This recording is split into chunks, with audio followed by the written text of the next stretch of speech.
अध्यक्ष professor HB. Srivastava ji, यशस्वी कुलपति सिद्धार्थ विश्वविद्यालय, सारस्वत अतिथि हमारे शुभेच्छु माननीय डॉक्टर बाल मुकुंद पांडे जी, मुख्य वक्ता जिन्हें अभी हम लोग सुन रहे थे हमारे अत्यंत आत्मीय और अनन्य सहयोगी प्रोफेसर ईश्वर शरण विश्वकर्मा जी, अधिष्ठाता कला संकाय प्रोफेसर हरीश कुमार शर्मा जी, कुल सचिव श्री राकेश कुमार जी, वे सभी जो आज के कार्यक्रम में किसी न किसी रूप में संबद्ध हैं, प्रतिभाग कर रहे हैं, देख रहे हैं अथवा सुन रहे हैं। दीनदयाल जी के समग्र चिंतन पर आज की परिचर्चा आयोजित है और मुझे अतिशय प्रसन्नता है कि एक महामनीषी के जन्मदिन के अवसर पर हम सभी एकत्र हैं। तो सर्वप्रथम तो पंडित दीनदयाल उपाध्याय जी को सत सत नमन। जहाँ तक उनके चिंतन प्रवाह और चिंतन विस्तार की बात है तो बहुत सारे पक्ष तो व्याख्यायित हो गए। मैं तो आप लोगों ने जो कहा उसी में से कुछ ज़रूर आपसे संवाद के क्रम में कहूँगा।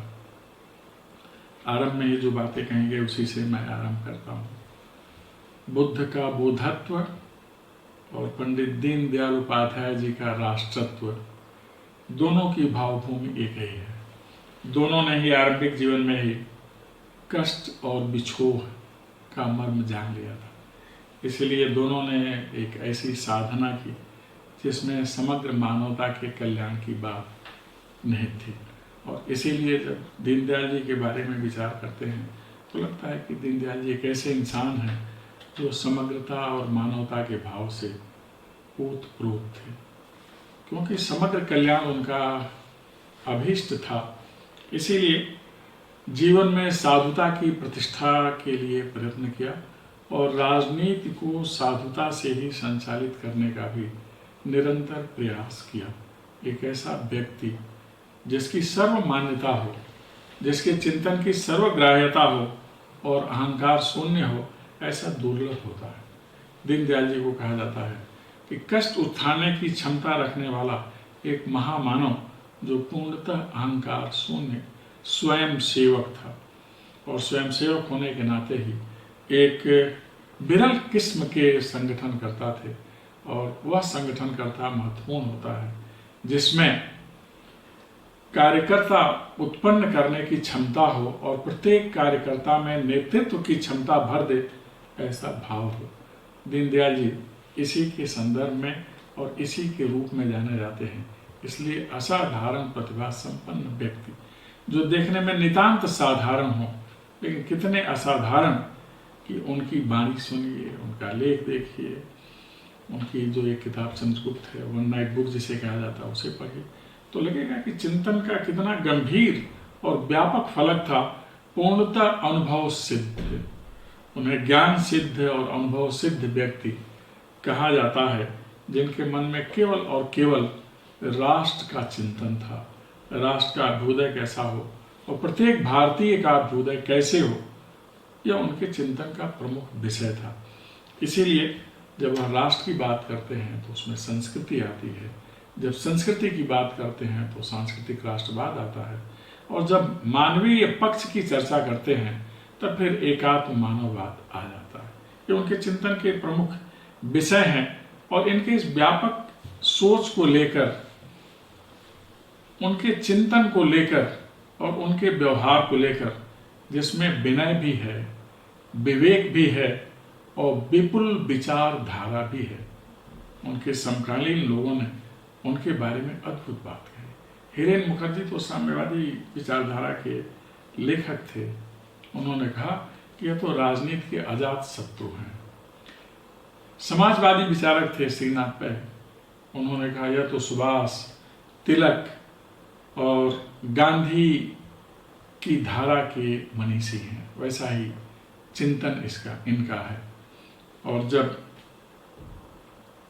अटल जी उनके बारे में विचार करते हैं तो सहज बोल पड़ते हैं कि दीनदयाल जी तो महापुरुष हैं जिनके लिए राजनीति साधन नहीं है, राजनीति साध्य भी नहीं है।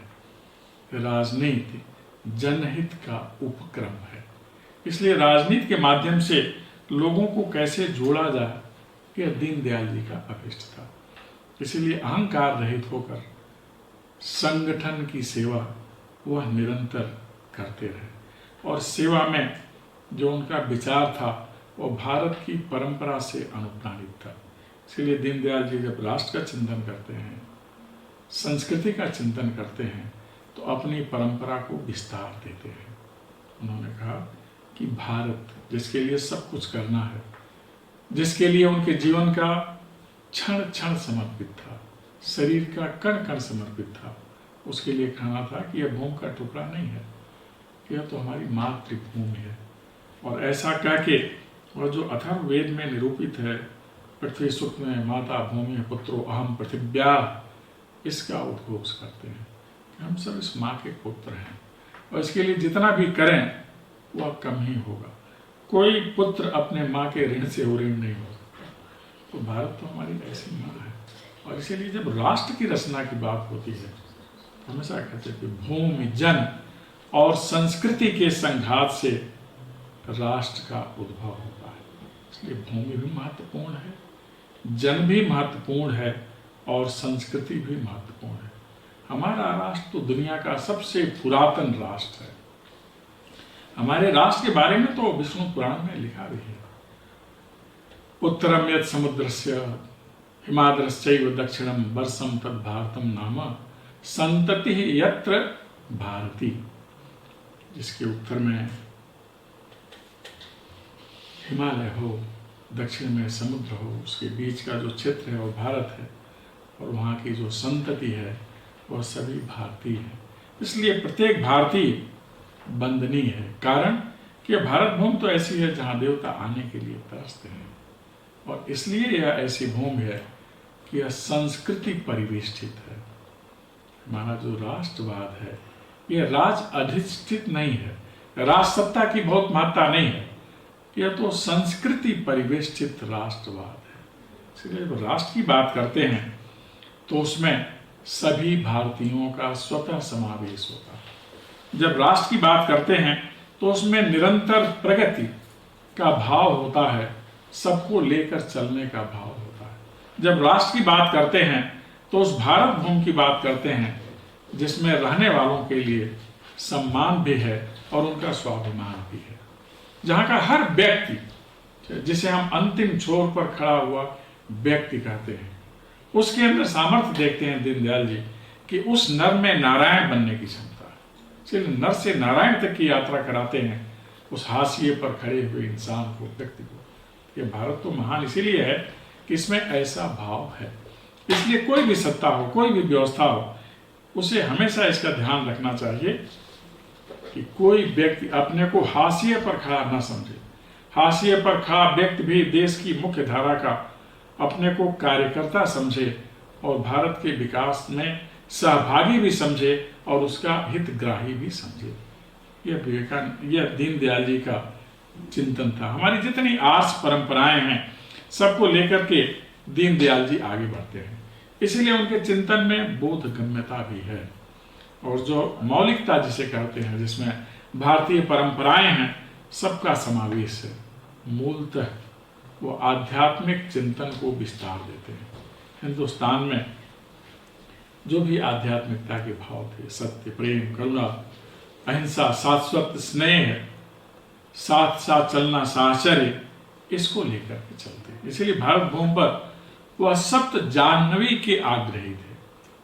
उनका कहना था कि समता, समानता, ज्ञानवता, कर्मठता, सर्वसंपन्नता, सुख और शांति की जो 7 गंग धाराएं हैं, जाह्नवी हैं, इनका अवतरण होना चाहिए और इसी के लिए वो निरंतर प्रयास भी करते रहे। वस्तुतः वह भारत की परम विभूति के आग्रही थे। यह विभूति कैसे प्राप्त हो, इसके लिए वो निरंतर चिंतन करते थे।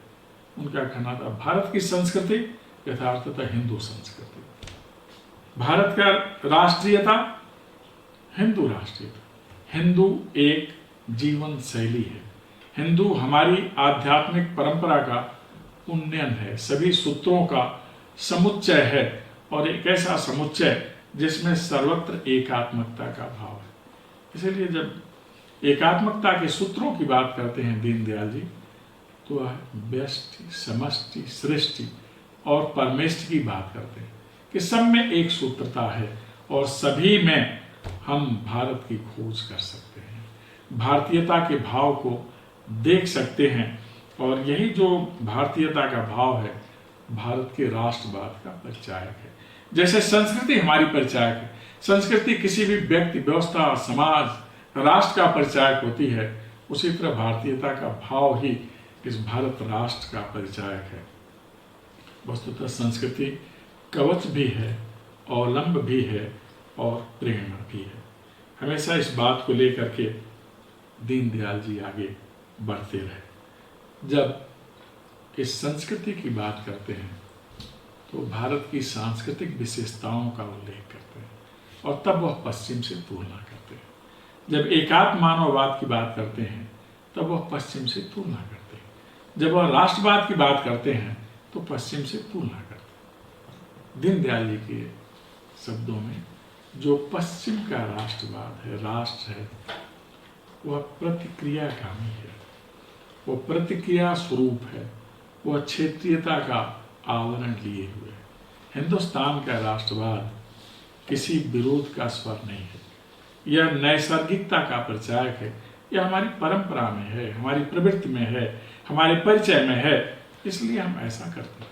हमारी संस्कृति निर्माण परक संस्कृति है, इसीलिए हमारी संस्कृति के जो मूल तत्व हैं वो दुनिया की अन्य किसी संस्कृति में नहीं मिलते।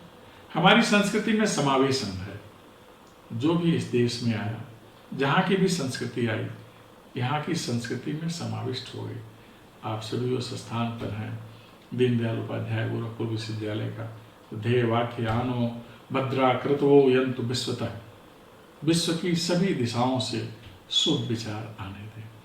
हमारी संस्कृति में सभी संस्कृतियों के शुभ तत्व समाहित हैं। हमारी संस्कृति और हमारा राष्ट्र, हमारा राष्ट्रवाद सहजीविता के सिद्धांत का समर्पित है। पश्चिम में समर्थ जीविता का भाव है, हमारे यहाँ सहजीविता। यह जीविता केवल मनुष्यों के बीच में ही नहीं, प्राणी मात्र में सहजीविता का भाव देखते हैं। इसीलिए हम सब जगह ईश्वर का दिग्दर्शन करते हैं। ये दीनदयाल जी की सोच थी। पश्चिम में समर्थ जीविता है, सर्वाइवल ऑफ द फिटेस्ट, जो सशक्त है वही रहेगा। हमारे देश में ऐसा नहीं, हम साथ साथ रहेंगे और सभी रहेंगे, साथ साथ सोचें, साथ साथ चलें, साथ साथ बोलें। ये हमारे यहाँ मंत्र भी है, सूत्र भी है, सूक्त भी है। ऐसा दीनदयाल जी बार बार उल्लेख करते रहते हैं।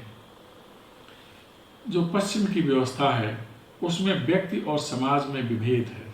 हमारे यहाँ व्यक्ति का विराट स्वरूप समाज, समाज का विराट स्वरूप राष्ट्र और राष्ट्र का विराट स्वरूप पूरी सृष्टि। इस रूप में दीनदयाल जी हमेशा देखते भी रहे, बोलते भी रहे और कहते भी रहे। यह राष्ट्र चित और विराट से संचालित है। हमारी शाश्वत प्रकृति और हमारी शाश्वत चेतना, यह हमें हमेशा अनुप्राणित करते हैं, क्योंकि हम प्रवृत्ति और चेतना से अनुप्राणित हैं। इसलिए सहज साहचर्य की प्रकृति लेकर चलते हैं। और इसलिए भारतीय संस्कृति में प्रकृति बंधन है। जहाँ पश्चिम में प्रकृति विजय की बात होती है, हमारे यहाँ प्रकृति बंधन की बात होती है। इसलिए प्राकृतिक साम्यावस्था की बात दीनदयाल जी करते हैं कि प्रकृति के साथ हमें संतुलन बनाए रखना चाहिए। और ऐसा कह के, और जो ईशावास्योपनिषद का उल्लेख है, तेन तक तेन भुंजी था, इसका उद्घोष करते हैं कि हम प्रकृति से उतना ही प्राप्त करें जितना आवश्यक है, और हम उतना आने वाली पीढ़ी को भी दे जाएं। यही सतत विकास का अवलंब भी है, ध्येय भी है। सर्वत्र आर्ष परंपरा का उल्लेख करते हैं दीनदयाल जी। हमारी जो संस्कृति है उत्सव धर्मी संस्कृति है। हमारे जो संस्कार हैं वह उत्सव का ही प्रतीक हैं। आप सभी जानते हैं, जन्म से लेकर अंतिम प्रस्थान तक हम उत्सव करते रहते हैं। तो ये उत्सव धर्मी संस्कृति है। इसीलिए हिंदुस्तान में जो सांस्कृतिक विविधता है, इसमें समन्वय है। हम विविधता में एकता की तलाश करते हैं, समन्वय और सौहार्द की बात करते हैं, जबकि पश्चिम का चिंतन यह है कि सांस्कृतिक टकराव अवश्यम भावी है। दीनदयाल जी सांस्कृतिक सद्भाव की बात करते हैं, जो भारतीय संस्कृति की विशेषता है। जहाँ तक राष्ट्रवाद की बात है, तो हमारा राष्ट्रवाद तो सांस्कृतिक राष्ट्रवाद है, जहाँ सबके लिए स्वतंत्र चिंतन का विधान है, जहाँ सबके लिए राष्ट्रभक्ति का आग्रह है, जिसमें अनुरोध और अनुग्रह की व्यवस्था है, जिसमें विरोध और विग्रह के लिए कोई स्थान नहीं है। यह सांस्कृतिक और राष्ट्रवाद है, जो पुरुषार्थ संचालित है, जिसमें धर्म अर्थ काम और मोक्ष की बात है कि हम व्यक्तित्व का संपूर्ण विकास करें, समाज का संपूर्ण विकास करें और राष्ट्र का भी हर प्रकार का विकास करें, जिससे परम वैभव की प्राप्ति हो सके। जहाँ तक एकात्म मानववाद की बात है, इसके पीछे भी एक दर्शन था। हम आप सभी जानते हैं कि वाद, प्रतिवाद और संवाद 3 शब्द चलते हैं। दीनदयाल जी ने इसका ध्यान रखा। हमारे यहाँ की तो मान्यता है वादे वादे जायते तत्वबोध। हम तो सभी में तत्वबोध की बात देखते हैं, करते हैं। दीनदयाल जी का सोच था कि हमें कोई ऐसा चिंतन नहीं देना है जिसमें कहीं से विरोध की वृत्ति हो। साम्यवाद है, हिंसक प्रवृत्ति है, विरोध है। पूंजीवाद है, शोषक प्रवृत्ति है, विरोध है। जो मानववाद है, इसमें कहीं से कोई कुप्रवृत्ति नहीं है, सभी के लिए सम्मान भाव है, सभी में मानवीयता के उदात्त गुण समाविष्ट हों, ऐसा आग्रह है। इसलिए उन्होंने एकात्म मानववाद की बात की, जिसमें सर्वत्र एक सूत्रता है, जिसकी चर्चा मैंने आरंभ में ही किया कि व्यष्टि और समष्टि में विरोध नहीं है, समष्टि और सृष्टि में विरोध नहीं है, सृष्टि और परमेष्टि में विरोध नहीं है, अपितु सब में एक सूत्रता है, सब में एक ही सत्ता की विद्यमानता है। इसलिए यही एकात्मता है जिसको हम मन बुद्धि आत्मा शरीर में भी देखते हैं और पूरी सृष्टि और परमेष्टि में भी देखते हैं। इसीलिए पुनः दीनदयाल जी हिंदुस्तान के दर्शन का उद्घोष करते हैं, जहाँ पश्चिम का जगत दुनिया को एक बाजार मानता है, भारतीय परंपरा दुनिया को एक परिवार मानती है। महोपनिषद में लिखा है, अयम निजा परोवेति गणनालोचित साम उदार चरिता नाम तो वसुधैव कुटुंबकम। दीनदयाल जी पूरी धरा को परिवार मानते हैं, और यह परिवार जब मानेंगे तभी पूरे विश्व के कल्याण की बात भी हम करेंगे। ऐसा होने के कारण ही दीनदयाल जी समकालीन सभी राजनेताओं में सर्वाधिक समादृत नेता थे। आप आश्चर्य कर सकते हैं कि जब दीनदयाल जी बोलते थे तो सभी सम्मान के साथ उन्हें सुनते थे। आप सोच सकते हैं कि दीनदयाल जी और डॉक्टर राम मनोहर लोहिया एक साथ बैठकर अखंड भारत के बारे में एक जैसा विचार व्यक्त कर रहे हो। राजनीति में सर्वग्राही व्यक्तित्व कहे जाते हैं। उनके चिंतन के बहुत सारे फलक, एक बहुत महत्वपूर्ण फलक भी है जिसका आज के जीवन से संबंध है। अभी कोविड-19 के दौर में हम सभी ने सीख लिया प्राणायाम करना। दीनदयाल जी ने बहुत पहले कहा था, जैसे शरीर के रक्षण, संरक्षण और वर्धन के लिए प्राणायाम की जरूरत है, उसी तरह राष्ट्र के संरक्षण के लिए, राष्ट्र के संवर्धन के लिए अर्थायाम की भी जरूरत है। वो बहुत बड़े अर्थशास्त्री भी थे। हर हाथ को काम, हर खेत को पानी, ऐसा उनका आग्रह था। वह जानते थे कि भारत ऋषि और कृषि परंपरा का देश है, इसीलिए उनका कहना था कि शिक्षा निःशुल्क होनी चाहिए, स्वास्थ्य निःशुल्क होना चाहिए, और जहाँ तक अर्थायाम का प्रश्न है, हर व्यक्ति को काम करना चाहिए। पश्चिम में सिद्धांत है कि जो कमाता है वो खाता है। दीनदयाल जी ने कहा नहीं, भारतीयता नहीं। भारतीय व्यवस्था में कमाने वाला खिलाता है, जो कमाता है वह खिलाता है। लेकिन उनको चिंता थी कि अगर बहुत लोग खाने वाले हो जाए तो कहीं काम करने से विरत ना हो जाए, इसलिए उन्होंने कहा और जो कमाता है वो खिलाता है, लेकिन जो खाता है उसे भी कमाना होता है, उसे भी काम करना होता है। तो इसलिए सबके लिए कर्म प्रधान का संदेश दिया कि आप कार्य अवश्य करें, परिश्रम करें, परिश्रम से ही प्रगति होती है और जो हमारा लक्ष्य है वह पूरा होता है। आत्मनिर्भरता के लिए भी उनके सूत्र थे कि जो हमारा कुटीर उद्योग है उस पर हमें ध्यान देना चाहिए। गांधी जी भी बहुधा कहा करते थे, क्योंकि कुटीर उद्योग की भी एक तकनीकी है, उसको नवाचार कर लें, इनोवेशन कर लें, हम उसमें कुछ नयापन ला दें, लेकिन उसका एक महत्व है, तभी हम सभी व्यक्तियों को काम दे सकते हैं। हमें अपनी तकनीकी का आधुनिक व्यवस्था के साथ समायोजन कर लेना चाहिए। तो पुरातनता का आधुनिकता के साथ समायोजन, और जो विदेशी व्यवस्था उसके विरोधी नहीं थे, जो विदेश की प्रगति है उसका हम देशानुकूलन कर लें, उसे हम देश के अनुकूल बना लें, तो हमारी आर्थिक प्रगति बहुत त्वरित गति से होगी। यह व्यवस्था हमेशा करना था।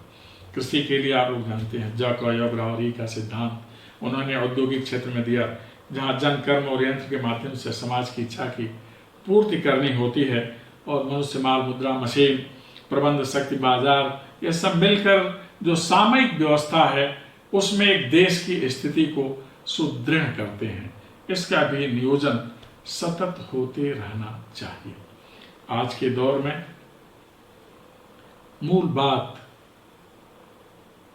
नई शिक्षा नीति का हम क्रियान्वयन करने की ओर अग्रसर हैं। हमारे विश्वविद्यालय में यह लागू भी हो गया है, और इसके माध्यम से भारत को जो विश्व गुरु का स्थान है पुनः दिलाना है। माननीय प्रधानमंत्री जी बार बार उद्घोष करते हैं कि यह वर्तमान दुनिया ज्ञान की दुनिया है और इसमें महाशक्ति भारत को बनना है।